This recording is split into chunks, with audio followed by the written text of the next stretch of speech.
Assalamualaikum warahmatullahi wabarakatuh.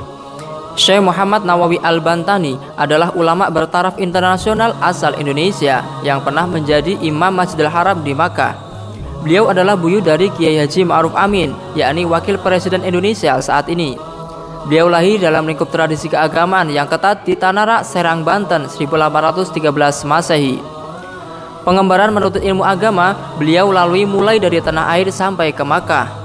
Kesolihan akhlak, kealiman, dan kedalaman ilmu beliau tidak diragukan lagi, sehingga Allah memberikan karomah yang luar biasa kepada Syekh Nawawi. Di antaranya, yang pertama, makam Syekh Nawawi tidak bisa digusur alat berat. Ketika makamnya di Ma'la, Arab Saudi akan dibongkar untuk kepentingan pelebaran jalan, alat berat yang digunakan untuk membongkar makamnya tersebut malah rusak. Ketika dipaksa dibongkar, para pekerja kaget karena yang mereka temukan adalah satu jasad yang masih utuh, tidak ada lecet dan tanda-tanda pembusukan seperti lazimnya jenazah yang telah lama dikubur. Bahkan kain kafan putih beliau tidak sobek, harum, dan tidak lapuk sedikit pun. Akhirnya makam beliau tidak jadi dibongkar dan dibuatlah jalan layang di atasnya. Yang kedua, melihat Ka'bah dari Jakarta. Masjid Pekojan yang dibangun Said Utsman bin Aqil ternyata memiliki kiblat yang salah. Kemudian datanglah Syekh Nawawi yang menyalahkan arah kiblatnya. Maka kagetlah Said Utsman. Lalu Syekh Nawawi meletakkan tangan kirinya ke bahu Said Utsman dan berkata, "Lihatlah Said, itulah Ka'bah tempat kiblat kita. Lihat dan perhatikanlah, tidakkah Ka'bah itu terlihat amat jelas? Sementara kiblat masjid ini agak ke kiri, maka perlulah kiblatnya digeser ke kanan agar tepat menghadap ke Ka'bah," ujar Syekh Nawawi. Said Utsman termangu dan keheranan. Ka'bah yang ia lihat dengan mengikuti telunjuk Syekh Nawawi memang terlihat jelas. Said Utsman merasa takjub dan menyadari bahwa Syekh Nawawi telah dikaruniai kemuliaan, yakni terbukanya nur basyariah. Yang ketiga, tidur di dalam mulut ular raksasa. Pada suatu malam beliau melanjutkan perjalanan ke Makkah.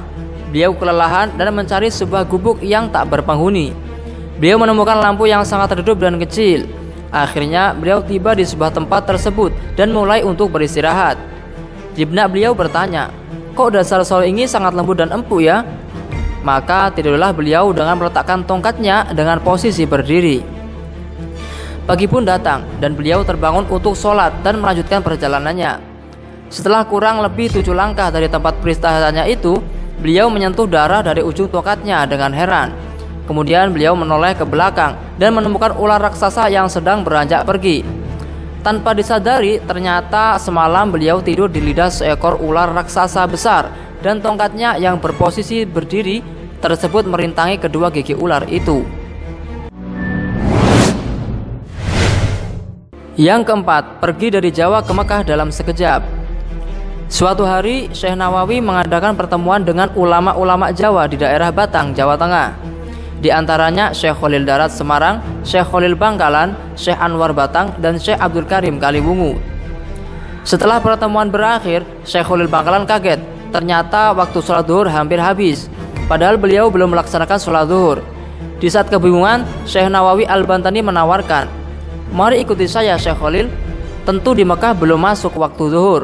Pegang tangan saya dan pejamkan kedua mata." Dan seketika itu mereka berdua sudah berada di Mekah dalam sekejap. Yang kelima, menjadikan telunjuknya lampu. Saat dalam sebuah perjalanan, tidak ada cahaya dalam sukduf atau rumah-rumahan untuk menerangi beliau menulis kitab. Sementara aspirasi tengah kencang mengisi kepalanya. Syekh Nawawi kemudian berdoa memohon kepada Allah Ta'ala agar telunjuk kirinya dapat menjadi lampu, agar dapat menerangi jari kanannya yang digunakan untuk menulis itu.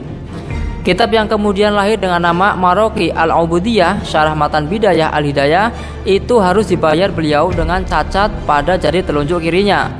Cahaya yang diberikan Allah pada jari telunjuk kirinya beliau itu membawa bekas yang tidak hilang.